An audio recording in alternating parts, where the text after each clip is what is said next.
আমি সৈনী আজকের উপস্থিত হয়েছি পূজা পরিক্রমার পার্ট 3 নিয়ে। এখন আমরা যে মণ্ডপটি দেখতে চলেছি সেটি হলো খুদঘাট ফুটিয়ারি অঞ্চলের পল্লী উন্নয়ন সমিতি ক্লাব।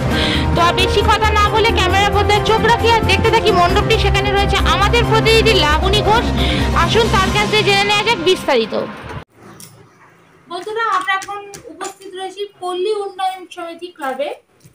এটি পল্লী উন্নয়ন সমিতির মা দুর্গার মুখমণ্ডল।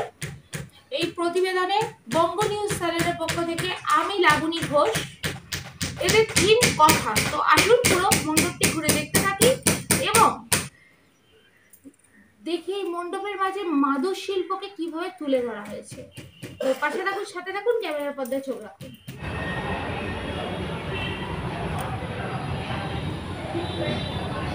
এখানে আপনারা দেখতে পাচ্ছেন এখনো পূজা প্রস্তুতি চলছে। এখানে এখনো উদ্বোধন হয়নি, তার আগেই আমরা এসে উপস্থিত হয়ে গেছি।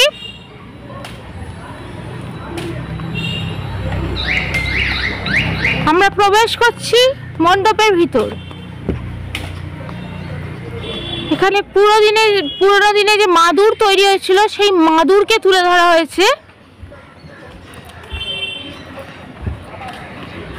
নানাভাবে, নানা কাজের মধ্যে দিয়ে। এখানে এখনো পূজা প্রস্তুতি চলছে। এখানে কিছু লেখা হয়েছে আপনাদেরকে, যেগুলো আমি ক্যামেরার পর্দায় দেখাচ্ছি।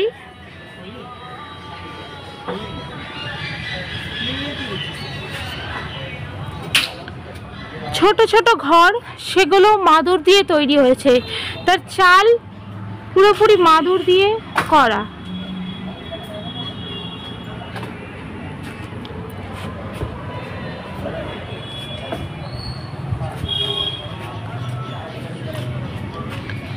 চারপাশে বহু মানুষের, আপনাদের পরিচিত মুখ, আপনারা বুঝতেই পাচ্ছেন এগুলো কাদের ছবি।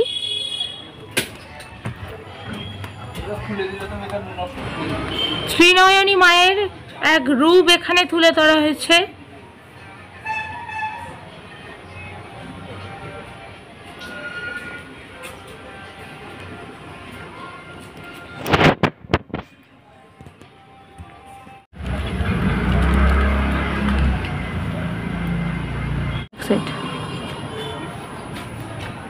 এখানে তুলে ধরা হয়েছে মাদুর শিল্পকে।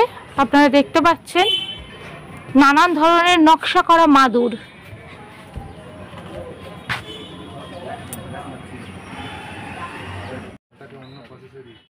আমরা এখন সরাসরি পেয়ে গেছি ক্লাব সেক্রেটারিকে, পল্লী উন্নয়ন সমিতি ক্লাবের ক্লাব সেক্রেটারিকে। আসুন তার মুখ দিয়ে শুনে নিই থিম সম্বন্ধে কিছু কথা।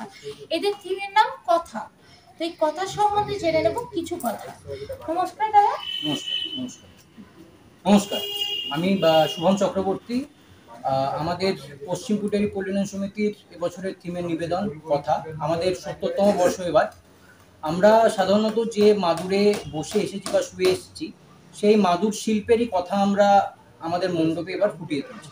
এবং এই মাদুর শিল্পের একটা ইতিহাস রয়েছে। সেই ইতিহাসটা আপনারা যখন আমাদের মণ্ডপে আসবেন আপনারা ফিল করতে পারবেন। কারণ ১৯৮০ সালে আমাদের বাংলা থেকেই একজন নারী, যিনি সবংয়ের বাসিন্দা, পশ্চিম মেদিনীপুর, পুষ্পরানী জানা, শ্রী পুষ্পরানী জানার, উনি আমাদের বাংলা থেকে প্রথম রাষ্ট্রপতি পুরস্কার ১৯৮০ সালে উনি পেয়েছেন।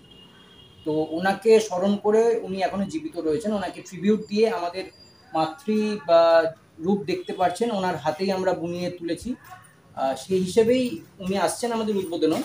আমাদের এই টোটাল জিনিসটাকে নিয়ে এবছর আমাদের একটা উপস্থাপনা হয়েছে পল্লী উন্নয়ন সমিতিতে মাদুর শিল্পের উপর কাজ হয়ে। তো তার থিমের আমরা নামকরণ করেছি কথা হিসেবে।